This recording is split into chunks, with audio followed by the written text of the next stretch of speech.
Hello everyone, very good morning.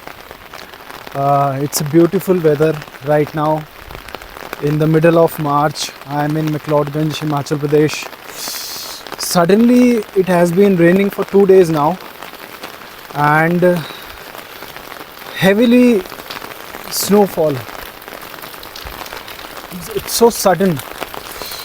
So okay, the topic of this video would be anxiety, the growing anxiety, and how can we deal with that. And I'll be sharing my personal experiences as far as I'm aware of. But before that, I really want you guys to, have a look around. It's a beautiful weather. The mountain in front is covered in mist and the peak is covered in snow. I find it very amusing. In the middle of March, like it snowed here also in January, in the last week of January, but it was expected. It's a hilly area, it's a mountain town, but snowfall in spring is unexpected. It's so beautiful. For last 2 days the weather is amazing. Little cold. I'm putting on gloves. I have my umbrella with me. I'm going to the market to buy some groceries because I haven't stepped out from my house. I stepped out in the balcony, but not for the market. My groceries and fruits, vegetables, so I buy them for 2 or 3 days max, and then I have to buy them again, go to the market.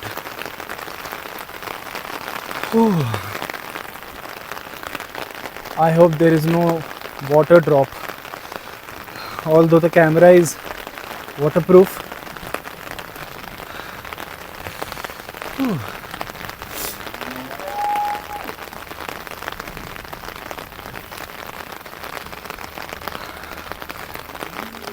People are getting very anxious. The entire humanity is growing anxious. Many reports for this generation. Okay, so the first thing is that in today's time that we are acknowledging mental disorders, mental health problems. We are acknowledging it, and there are tools to analyze. There are medical supports, there are businesses around it, so we are encouraging mental help. Earlier, like, mental health is something that cannot be diagnosed with a machine or with the blood, etc., whatever, or a lab test. So earlier, whatever disorders existed could be measured, so we acknowledged them. We do not know, but like I know what kind of anxiety humanity has been carrying throughout history.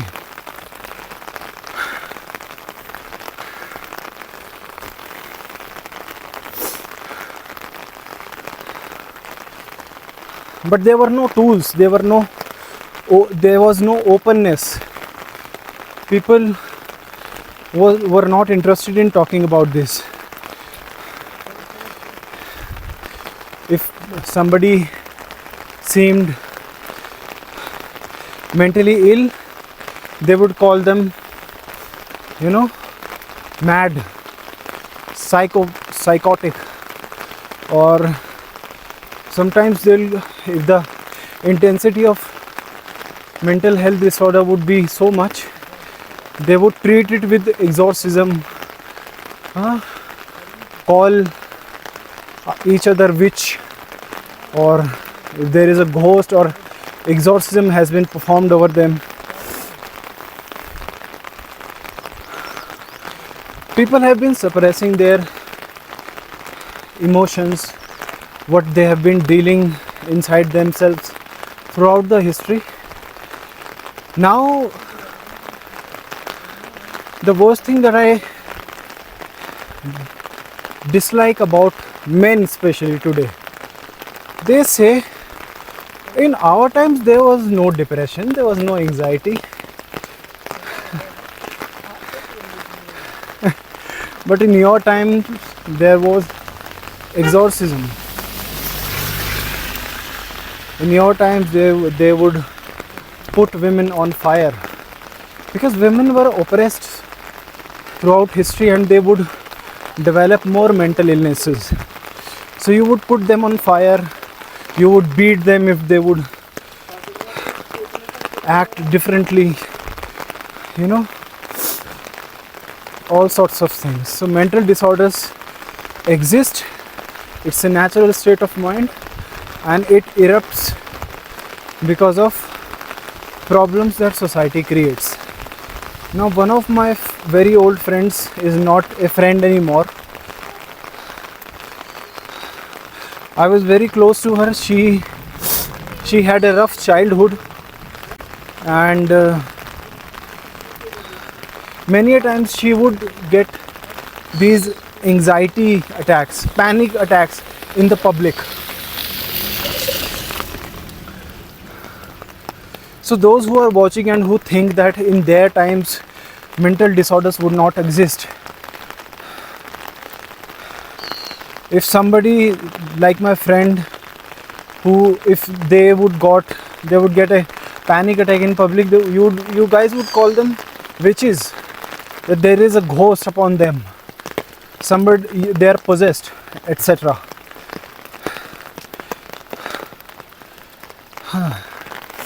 Just different terms, all because you wanted to oppress people. Even now you want to oppress people. But the reason of anxiety is not from within, it is coming from outside. I'm not saying it is a learned behavior. No. In India it is very popular that if people start doing something new, the conservative society calls it a learning from Western society, and Indian society is getting ruined by that new learning. But what I mean by saying that it comes from outside and not within is that the external factors create situations that one falls into mental health problems. Now my friend that I'm talking about was never loved by her family, especially her elder brother. And the moment, the times of hardships in life, when she needed her family the most, they rejected her just like that. And so she developed fear, and she developed an idea that even her closest people were not close when she needed them. So she was afraid of other people also. She had trust issues, and so she developed this anxiety, and it turned into fatal panic attacks. Trust me, earlier when she used to tell me all about this, somehow, according to my learning from the conservative society, I also judged her. I never told her that I'm judging her, but I did. And I'm regretful about that.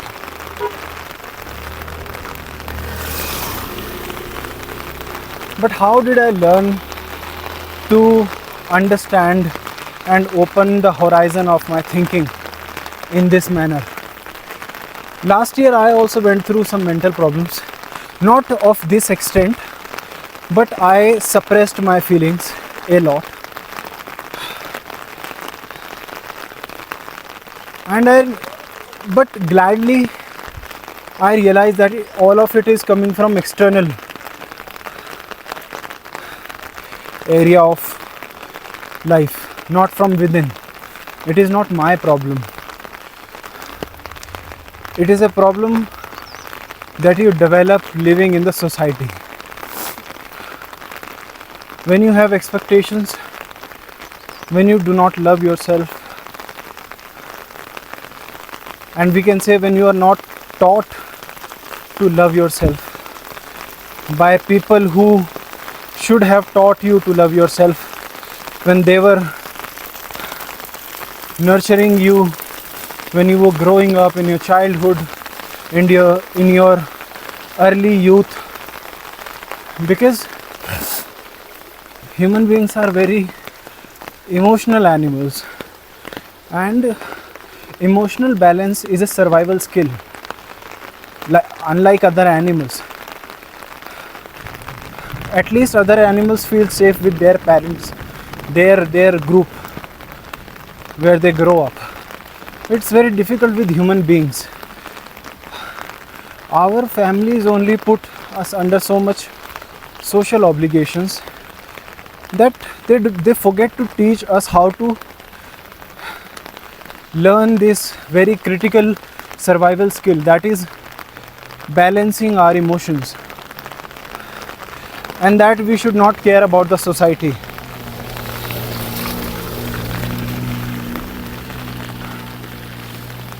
And since I have moved away from my family, all of my worries, all of my tension, all of my anxiety has gone away.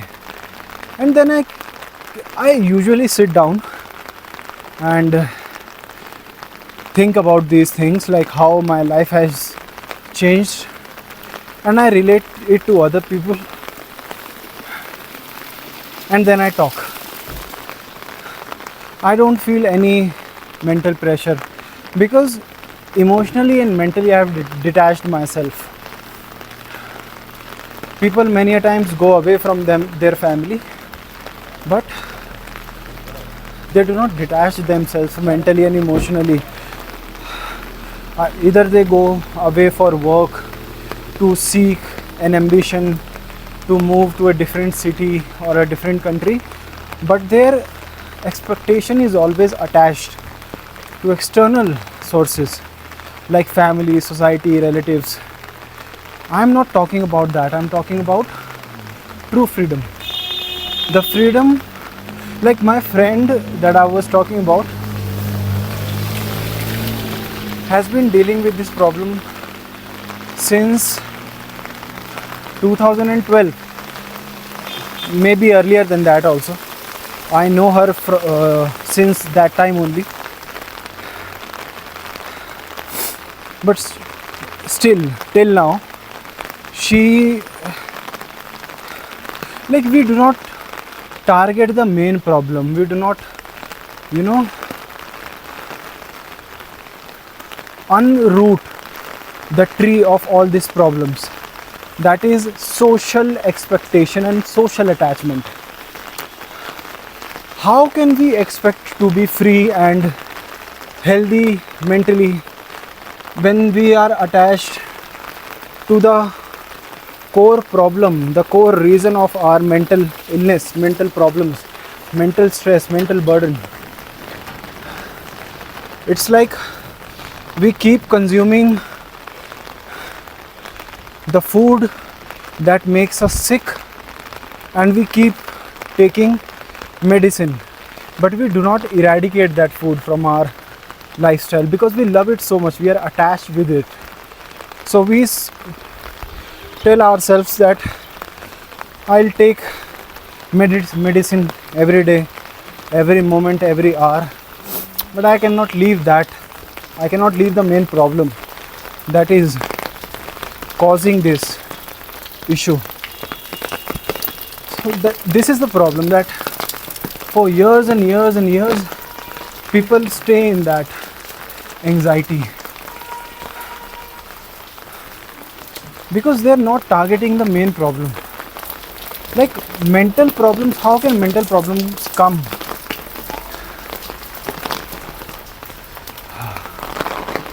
Okay.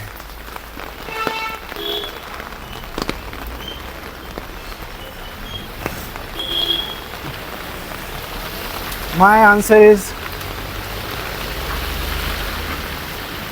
everything that is social, everything that is external will bring you stress and mental disorders.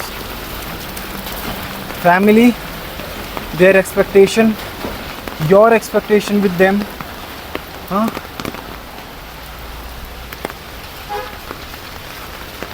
Career, your expectation with your potential, your expectation when you fail, when you do not crack an exam, when you are not successful at something which is external, because your existence and identity is dependent on external factors, and you have to learn to love yourself.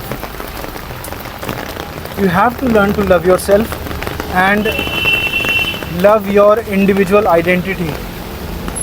As long as you are not familiar with this individuality,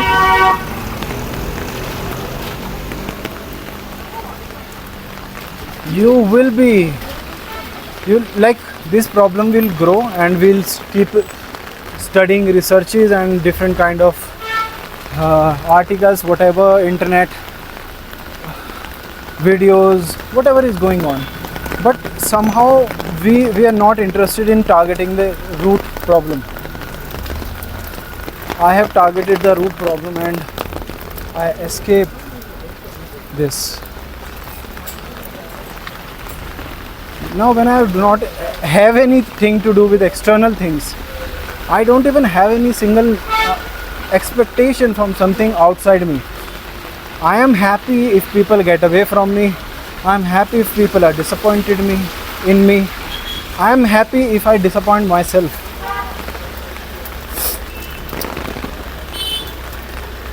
Where does this idea of disappointment come from?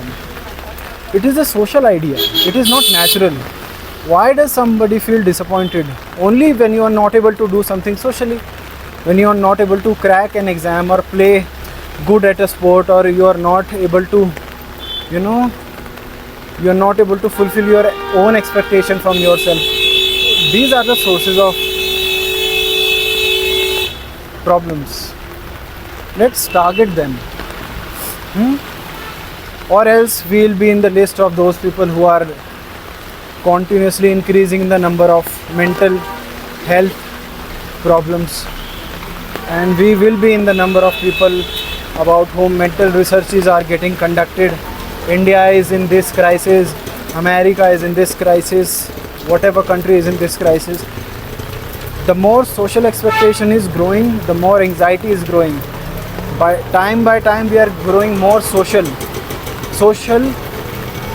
the earlier social and the new social media is creating new expectation, and we want to fulfill all of those. Now new expectations are growing which were not there 10 years ago. So how can we even ask, like, why is this generation growing more anxious and panicking about everything? The clear reason: the more social we are becoming, the more connected we are, the more expectation we have from outside. Oh, we are getting anxious. Detach yourself, move out, fuck everyone, love yourself, take care, bye.